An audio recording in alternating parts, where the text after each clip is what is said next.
Good morning student. तो इसके पहले हमने देखा था कि किस तरह से सीड का और फ्रूट का प्रोडक्शन होता है। तो अब हम देखेंगे कुछ टर्मिनोलॉजीज जो बहुत ज़्यादा इंपॉर्टेंट होती है, जिसकी डेफिनेशंस हम लोगों को बार बार पूछे जाते हैं इन द एग्जामिनेशन। चाहे वो आप 12th की एग्ज़ाम दे रहे हो या फिर आप नीट की एग्ज़ाम दोगे, इन सारी चीज़ों में आप लोगों को क्या चाहिए रहेगा, जो आज हम लोग पढ़ने वाले हैं इसके टाइप्स और इसकी जो डेफिनेशंस है वो आपके माइंड में क्लियर रहनी चाहिए। ठीक है, तो सबसे पहले हम लोग लेते हैं इसका पहला कंसेप्ट, दैट इज़ अपोमिक्सिस। अब अपोमिक्सिस ये एक ऐसा कंसेप्ट है जिसमें सेक्सुअल रिप्रोडक्शन नहीं होता है। To avoid the sexual reproduction, there is a asexual type of reproduction which is occur in a plant through the apomixis. Apo means not, mixis mix नहीं होने वाले। तो अपोमिक्सिस का मतलब क्या हुआ कि जो मिक्स नहीं होगा, जो फर्टिलाइज नहीं होगा, इस तरह का जो फंडामेंटल रहेगा, that is nothing but the apomixis. तो अपोमिक्सिस मतलब क्या है? It is the phenomenon of formation of the embryo through the asexual method of reproduction without formation of gamete and then act as a fertilisation. मतलब यहाँ पर ये asexual type का fertilisation है, असेक्सुअल टाइप ऑफ मेथड है reproduction की, जहाँ पर एम्ब्रियो तो फॉर्म होगा but without formation of gamete और without fusion of any type of gamete. Alternatively, it is usually a sexual reproduction where there is a no meiosis and no syngamy. अब syngamy मतलब क्या होता है, meiosis क्या होता है, ये हम लोगों ने सेल डिवीजन में देखा था. ठीक है, तो सेल डिवीजन में ये दोनों चीज़ें हमने पढ़ी हैं. अगर किसी चीज़ का वहाँ पर फर्टिलाइजेशन ही नहीं हो रहा है तो क्या वहाँ पर हम लोगों का ये जो हम लोगों ने स्टेप देखी है मियोसिस की और सिनगमी की, ये होगी नहीं. तो अपोमिक्सिस ये एक इस तरह की प्रोसेस है जहाँ पर ना ही सिनगमी होगी, ना ही फर्टिलाइजेशन होगा और ना ही वहाँ पर मियोसिस की प्रोसेस होगी. और यहाँ पर हम लोगों को एक चीज़ और ये ध्यान में रखनी है, embryo develops in the ovule and then ovules develops to the seed. मतलब अल्टरनेटिवली अगर हम लोगों को सीड का फॉर्मेशन करना है तो वहाँ पर एम्ब्रियो होना ज़रूरी है, और अगर वहाँ पर एम्ब्रियो होगा तभी वहाँ पर ओव्यूल होगा, ओव्यूल होगा तभी वहाँ पर सीड का फॉर्मेशन होगा. और जो हमारी ओवरी होती है वो ओवरी तो हम लोगों को पता है कि वो फ्रूट में फॉर्म होती हैं. तो ओव्यूल किस में फॉर्म हो रहा है, सीड में फॉर्म हो रहा है. और ओव्यूल किससे फॉर्म होगा, एम्ब्रियो से.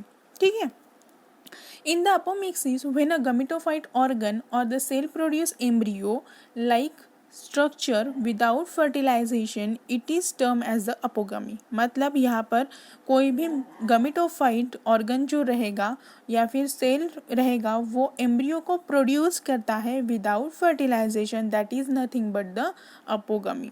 अपोगमी मतलब गमीटोफाइट से क्या होगा, एम्ब्रियो का फॉर्मेशन होगा. Similar to this there is a second terminology, that is the apospory. यहाँ पर स्पोरोफिटिक सेल से एम्ब्रियो का फॉर्मेशन होगा without undergoing the meiosis and the term is known as the apospory.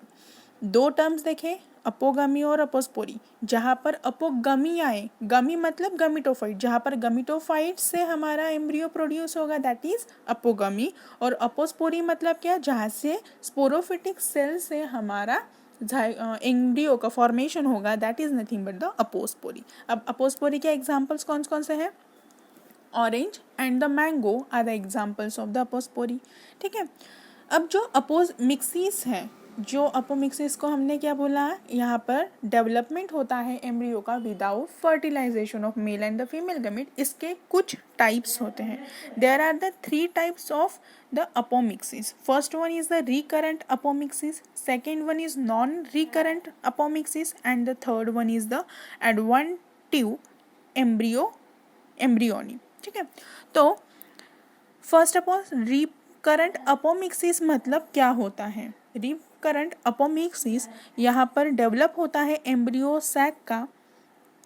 यहाँ पर क्या हो रहा है, एम्ब्रियो सैक का डेवलपमेंट होता है either from the archesporial cell और from the other part of the nucellus. अब न्यूसेलस हम लोगों ने देखा था किसमें, ओव्यूल में, कि जो न्यूसेलस है, न्यूसेलस में जो भी हमारे सेल्स हैं उन सेल्स से या तो एम्ब्रियो का फॉर्मेशन होगा विदाउट फर्टिलाइजेशन, या फिर आर्किस्पोरियल सेल से फॉर्मेशन होगा without fertilization in the embryo.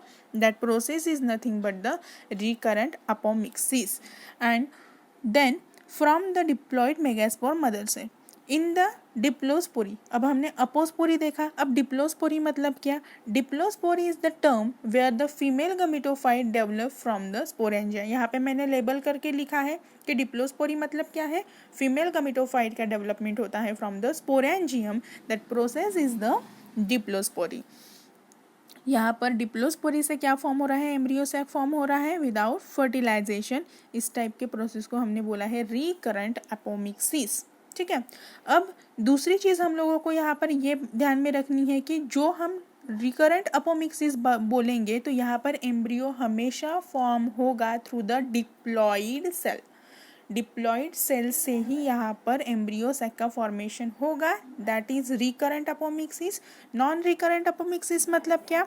जहाँ पर एम्ब्रियो सैक का फॉर्मेशन होगा थ्रू द हैप्लॉइड सेल।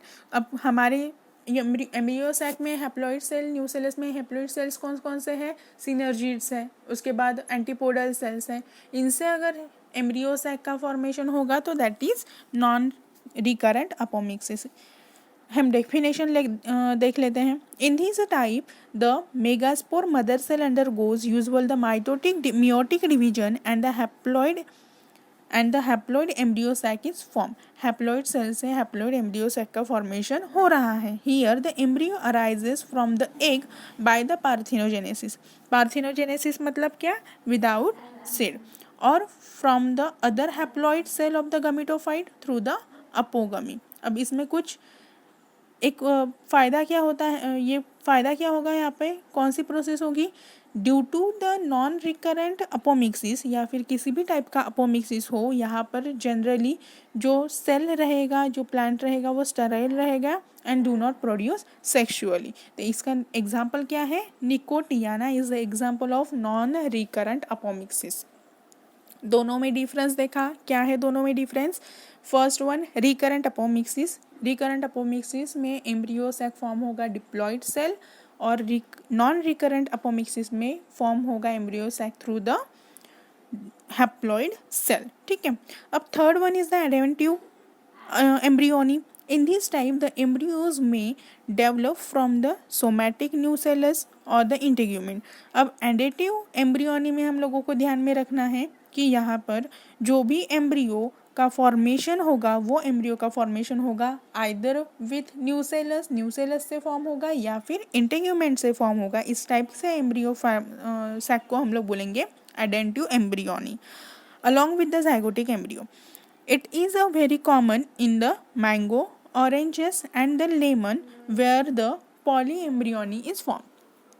अब पॉलीएम्ब्रियोनी भी एक टर्म है। पॉलीएम्ब्रियोनी मतलब क्या होता है वो भी हम लोग देखेंगे। इससे पहले हम लोग देखते हैं कि जो भी अपोमिक्सिस है, अपोमिक्सिस असेक्सुअली रिप्रोड्यूस हो रही है तो यहाँ पर जेनेटिकली आइडेंटिकल प्लांट्स हम लोगों को देखने को मिलेंगे जो किसकी वजह से फॉर्म हुआ है? Due to the apomixis. अब नेक्स्ट पॉइंट है हमारा पार्थिनोकार्पी। पार्थिनोकार्पी मतलब ऐसे फ्रूट्स जहाँ पर सीड का फॉर्मेशन नहीं होता है। ये हमने पहले भी देखा था, आज भी देखेंगे कि parthenocarpy is the term which is coined by the Noll in 1902. It is the condition in which the fruit is developed without the process of fertilization. Fertilization की प्रोसेस नहीं होगी और यहाँ पर ना ही उसमें सीड रहेगा। It occur naturally in the some varieties जैसे कि पाइनएप्पल, बनानास और पपाया। अभी हम लोग देखते हैं कि जो पपाया होता है उस पपाया में भी किसी टाइप के सीड्स नहीं होते हैं। ठीक है, और जो हमारा गावरानी पपाया रहता है तो उसमें सीड्स मिलते हैं बड़ी बड़ी ब्लैकिश। ठीक है, तो यहाँ पर सीड का फॉर्मेशन नहीं होता है। अब इसके लिए रिस्पॉन्सिबल क्या है? यहाँ पर रिस्पॉन्सिबल होते हैं कुछ नेचुरल फैक्टर्स जो प्रोड्यूस होते हैं प्लांट में, जैसे कि ऑक्सिन। ऑक्सिन जो है हमारा क्या है, प्लांट हार्मोन है, हमने पढ़ लिया था। ऑक्सिन और gibberellins are helpful for the production of parthenocarpic type of fruit. ये भी हम लोगों को ध्यान में रखना है, ठीक है। The fruit resembles the normally produce fruit but it is seedless. ये जो भी फ्रूट रहेंगे ये अनफर्टिलाइज्ड फ्रूट रहेंगे, फर्टिलाइजेशन नहीं होगा इसमें, ना ही हम लोगों को सीड्स मिलेगी। और किसकी वजह से सीड्स नहीं मिल रही हैं? Because of their is a formation of the growth hormones which are auxin and the gibberellins are produced of such a fruit which are seedless and we called it as a parthenocarpic fruit. अब next है polyembryony. Polyembryony मतलब क्या? Embryo हम लोगों को पता है, poly मतलब हम लोगों को मेनी पता है। तो यहाँ पर एक ही सीड में मेनी ऑफ द एम्ब्रियोज का फॉर्मेशन होगा, that is nothing but the polyembryony. It is the development of more than one embryo inside the seed and the condition is describe as the polyembryony. किसी भी seed के अंदर अगर more than one embryo present हो तो that is nothing but the polyembryony. किसने discover किया था? लिवेनहैक ने पहले इसको डिस्कवर किया था इन द सिट्रस जीनस। मतलब जो भी सिट्रस प्लांट है हमारा, उसके बाद ऑरेंज है, इन सारे के सारे प्लांट्स में हम लोगों को पॉलीएम्ब्रियोनी कंडीशन देखने को मिलती है। अब इट इज ऑकर वन और मोर than one embryo in a seed which consequently result in the emergence of the multiple seedling. बराबर बात है, एम्ब्रियो से क्या फॉर्म हो रहा था? ओव्यूल, और ओव्यूल से क्या फॉर्म होता है? सीड। तो अगर वहाँ पर मेनी ऑफ द एम्ब्रियो रहेंगे तो मेनी ऑफ द सीड्स भी वहाँ पर प्रेजेंट रहेगी। तो इसी तो लिए हम लोगों को चाहे हम लोग ऑरेंज ले लें या फिर हम लोग सिट्रस ले लें, उसमें हम लोगों को सिर्फ एक ही सीड मिलती है क्या? नहीं, वहाँ पर हम लोगों को मिलती है बहुत सारी सीड्स। इसीलिए ऑरेंज, सिट्रस और जो भी पपाया है इसमें हम लोगों को देखने को मिलती है पॉलीएम्ब्रियोनिक कंडीशन। तो जिस भी फ्रूट में हम लोगों को मेनी ऑफ द सीड्स देखने को मिलेंगे उसे हम लोग बोलेंगे पॉलीएम्ब्रियोनिक कंडीशन।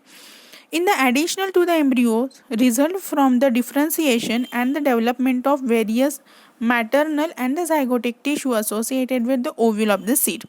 अब ये क्यों होता है? क्योंकि वहाँ पर various maternal मतलब मदर, पैटर्नल मतलब father.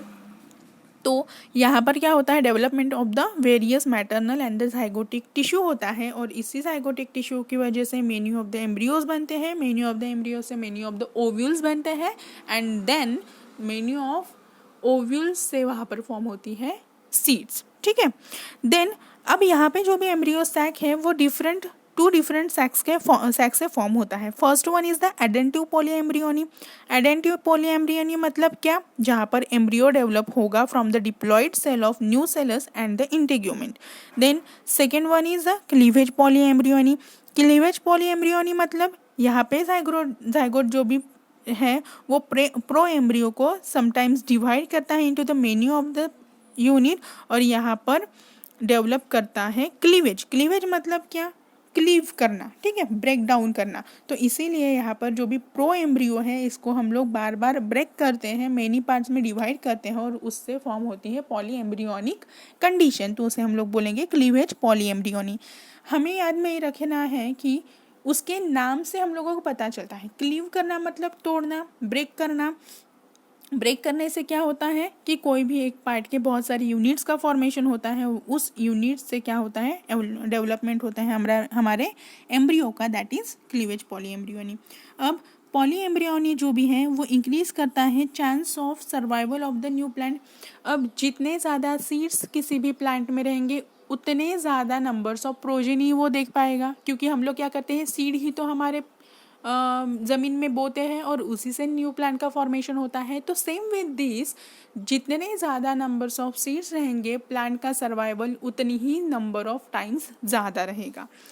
Then the nucellar adventive polyembryony is the great significance in the horticulture. Horticulture में पॉलीएम्ब्रियोनी का बहुत ज़्यादा सिग्निफिकेंस है, क्योंकि वहाँ पर भी हम लोग बहुत ज़्यादा अमाउंट में प्लांट को लगा सकते हैं, ठीक है। तो इस तरह से यहाँ पर हमने देखा अपोमिक्सिस के 3 टाइप्स देखे। रिकरेंट मतलब ऐसा जहाँ पर एम्ब्रियो का फॉर्मेशन आर्किस्पोरियल सेल से होगा या फिर किसी भी डिप्लॉइड सेल से होगा, मेगास्पोर मदर सेल से होगा। नॉन रिकरेंट मतलब यहाँ पर जो भी एम्ब्रियो साइक का फॉर्मेशन हो रहा है वो हैप्लॉइड सेल से होगा, एक सेल से होगा या फिर सिनर्जिड या फिर एंटीपोडल सेल से होगा। एडेंटिव में हमने देखा कि जो भी एम्ब्रियो है वो फॉर्म होता है थ्रू द न्यूसेलस और थ्रू द इंटेग्यूमेंट, तो उसे हमने बोला एडेंटिव। उसके बाद हमने देखा पार्थिनोकार्पी किसे बोलते हैं, किसकी वजह से पार्थिनोकार्पी फॉर्म होता है। And the next one is polyembryonic, की पॉलीएम्ब्रियोनिक कंडीशन किसे हम लोग बोलते हैं जहाँ पर मेनी ऑफ द एम्ब्रियोज का फॉर्मेशन होता है और मेनी एम्ब्रियोज क्यों फॉर्म हो रहे हैं वो देखा, और उसके कितने टाइप्स हैं वो भी हमने यहाँ पर देखे। तो इस टाइप से हमारा जो यहाँ पर फर्स्ट यूनिट है reproduction in higher and the lower plant वो यहाँ पर ख़त्म होता है। नेक्स्ट लेक्चर में हम लोग देंगे नेक्स्ट। अब इसमें आप लोगों को एक होमवर्क इस तरह से है कि आप लोग अभी हमने जितनी भी डेफिनेशंस पढ़ी है उन डेफिनेशंस को आपको लिख के मुझे सेंड करना है ऑन आवर व्हाट्सएप ग्रुप, जहाँ पर हम लोग अपोमिक्सिस की डेफिनेशन आप लोगों को लिखनी पड़ेगी।